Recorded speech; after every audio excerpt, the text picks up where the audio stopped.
Primeiro, a igreja terá de se arrepender. Depois, o mundo se quebrantará. Primeiro, a igreja terá de chorar. Depois, os altares ficarão cheios de pecadores arrependidos. Hey guys, tudo bem com vocês? Sejam todos bem-vindos ao meu canal. E eis que lhe apresento um novo quadro chamado Chá com Livros, a qual eu estarei trazendo resenhas sobre livros que eu estou lendo, junto com a minha opinião sobre o assunto. E hoje eu te faço uma pergunta. Por que tardas o pleno avivamento? E que pergunta mais importante, não é mesmo? Porque nunca se falou tanto em avivamento como se fala nos dias de hoje. Avivamento é sim um assunto muito antigo, porque esse livro, afinal de contas, foi escrito em 1959, há 60 anos, mais de 60 anos atrás. E mesmo assim ele é um livro muito atual. Parece que nunca na história da humanidade tanto se falou sobre avivamento, se pregou sobre avivamento, se tentou criar atmosferas em que trouxéssemos um avivamento. E mesmo assim, estamos tão longe de viver um verdadeiro avivamento. Esse livro aqui, pessoal, ele é muito bom e eu preciso falar sobre eles com vocês. Esse é aquele livro que te envergonha, que te faz pensar, meu Deus. Meu Deus! Que evangelho é esse que nós estamos vivendo, Senhor? Evangelho fraco, superficial. Aonde está de fato o verdadeiro evangelho? Como é que a igreja de hoje quer que o avivamento venha se estamos vivendo um evangelho tão fraco? Um evangelho em que não há transformação, em que não há salvação de almas, em que não há lágrimas, em que não há quebrantamento. Deus tem algo tão profundo para nós e nós insistimos em viver no superficial. Então, pessoal, eu comecei a semana lendo esse livro, Os Heróis da Fé. E esse livro, ele me envergonhou muito e me fez pensar, Meu Deus, eu sou um lixo. E esse livro me levou para esse. Esse livro daqui me quebrou por completo. Me fez perceber, meu Deus. Oh, Senhor, eu sou uma desviada. Gente, esse livro me deixou assim, abismada comigo mesma. Você pode pensar, você está exagerando. Mas não. A verdade é que não estou exagerando nem um pouco. Esse livro, ele me fez entrar em parafuso, sabe? Eu só pensava sobre ele, eu acordava pensando sobre isso, eu dormia pensando sobre isso. Eu chegava na igreja e eu chorava por não conseguir chorar.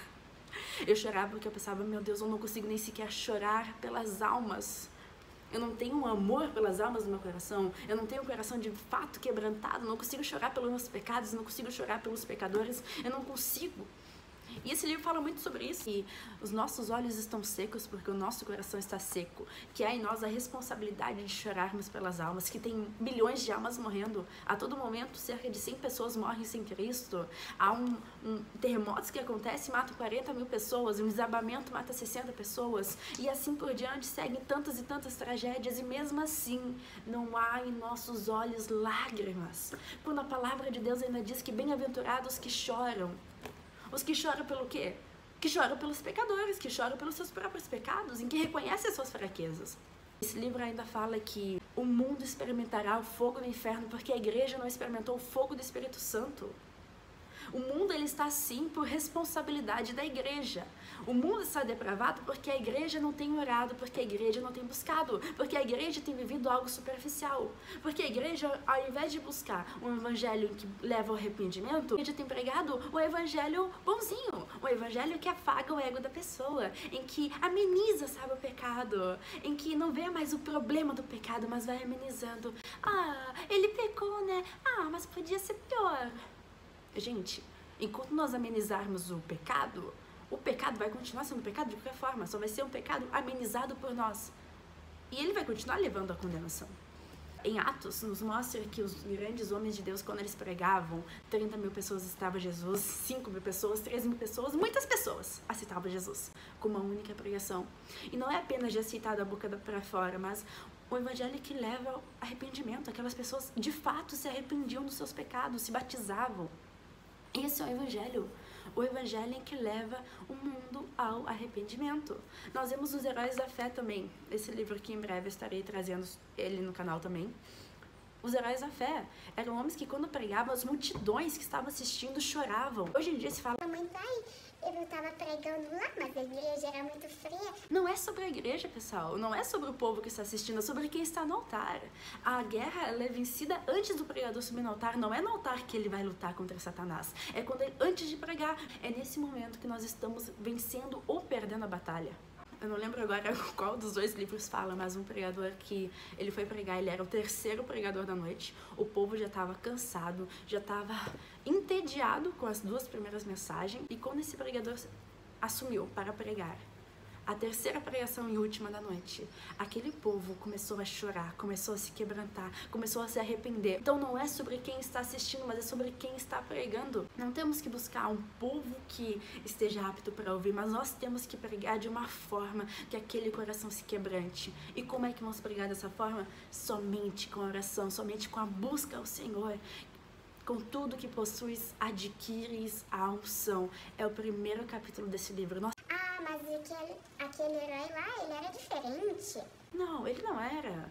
Ele era tão incapaz como eu sou, tão incapaz como você é. Ele não tinha uma capacidade divina. Não, ele não confiou nas suas forças, ele confiou em Deus. E Deus o usou. E através da vida deles, eles foram um instrumento para que muitas almas fossem salvas. Ele ainda fala que há muitos pregadores sem vidas, fazendo pregações sem vidas a um povo sem vida. E ele diz: o que é unção? Não sei, mas sei muito bem o que é uma pregação sem unção. Então, temos que buscar a unção de Deus, temos que buscar a Deus em oração, não apenas superficialmente, nós temos que buscar profundamente. Nós vivemos o evangelho raso, o evangelho coaching, o evangelho de autoajuda. O evangelho não é para te autoajudar, não é para afagar o teu ego, não é para você ficar tranquilo com você mesmo. O evangelho é para te quebrantar por inteiro. O evangelho é para te levar ao arrependimento. É para te levar às lágrimas. O mundo hoje, ele está indo para o inferno. Olha a sua volta.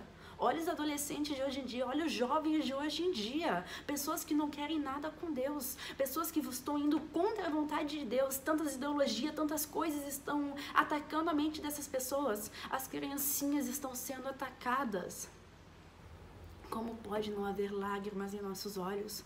Como podemos ser cristãos tão frios, tão insensíveis? O mundo clama por ajuda. O mundo clama pela salvação e nós temos em nossa mão. Nós temos o Evangelho, que é um tesouro inigualável. A pedra preciosa está em nossas mãos. Como podemos pegar esse tesouro e esconder e viver superficialmente algo que é tão profundo? Por que tarda o avivamento? Porque o Evangelho que nós estamos vivendo não é o Evangelho genuíno. Esse livro ele me envergonhou muito. Ele mostra que os heróis da fé, na verdade, não foram homens excepcionais. Quando nós lemos em Atos, eles foram simplesmente homens que viveram o Evangelho, sabe? Eles não tinham algo, uma estrelinha especial na cabeça deles. Eles simplesmente viveram o Evangelho como tinha que ser vivido. Sem orgulho, sem arrogância, sem nada disso. Eles se quebrantaram diante de Deus, eles clamavam: Senhor, me faça ver o meu pecado, me faça chorar pelas almas. E o Senhor concedeu a oração deles. Através da vida deles, eles foram um instrumento tão poderoso na mão de Deus. Um instrumento que não é para homens excepcionais, não é para homens capazes, mas é para homens que se quebrantam. Então, por que tarda o avivamento? Porque nós estamos vivendo o avivamento de uma forma errada. Nós estamos buscando o avivamento como se ele fosse ser um vento que viesse em nossa direção, quando na verdade é nós que temos que dobrar os nossos joelhinhos e entrar no nosso quarto secreto e falar com Deus e clamar por Ele. E não viver o evangelho onde há orgulho, onde há, sabe, interesses, seus próprios interesses. Não. Viver o evangelho em busca dos interesses de Deus. Então, leia esse livro, se envergonhe com esse livro, ele vai mudar a sua mente, ele não é a Bíblia, gente, mas ele é um livro que te leva a, sabe, a querer buscar mais de Deus. Esse homem, ele foi um homem de Deus. Sobre esse escritor, Leonardo Ravenhill.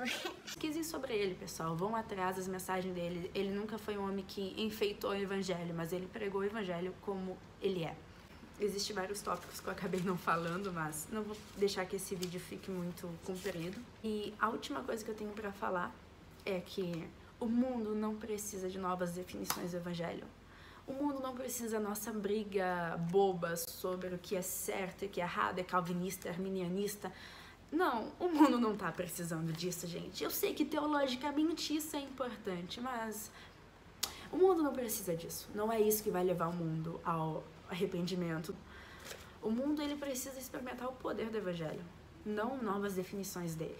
O mundo precisa, sabe, experimentar o evangelho, a raiz do... o evangelho vivo que transforma, que liberta, que cura. O escritor ainda diz que o que nós sabemos sobre Deus enche em uma biblioteca, mas o que nós vivemos dele é tão pouco, não é? O livro conta que um certo povo, eles estavam lá pregando, eles faziam tudo o que tinham para fazer. Pregavam, oravam, cantavam, e não havia salvação de almas. E eles mandaram a carta para um certo pregador, e o pregador respondeu: experimentem chorar. Experimente chorar pelas almas, para você ver se não vai haver salvação de almas. Experimente, sabe, se colocar de joelhos e chorar.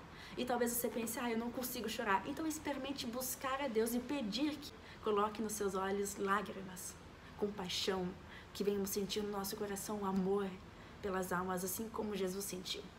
Não é isso o evangelho? Ser igual a Cristo? Cristo, ele se importava com as almas. Cristo, ele chorava pelas almas. Então, faça o mesmo que Cristo. Viva o evangelho como ele tem que ser vivido, intensamente, completamente, se entregue a ele, sabe? Sair desse superficial. Ore ao Senhor, peça ao Senhor lágrimas, peça ao Senhor quebrantamento, que ele abra os teus olhos, que ele coloque amor no teu coração. E assim nós veremos esse mundo vivendo um verdadeiro avivamento. O mundo experimentará o fogo do inferno, porque a igreja não experimentou o fogo do Espírito Santo. Esse é o vídeo de hoje e até logo. Leia esse livro e seja impactado. Tchau, pessoal. Espero não ter traumatizado vocês. E até logo.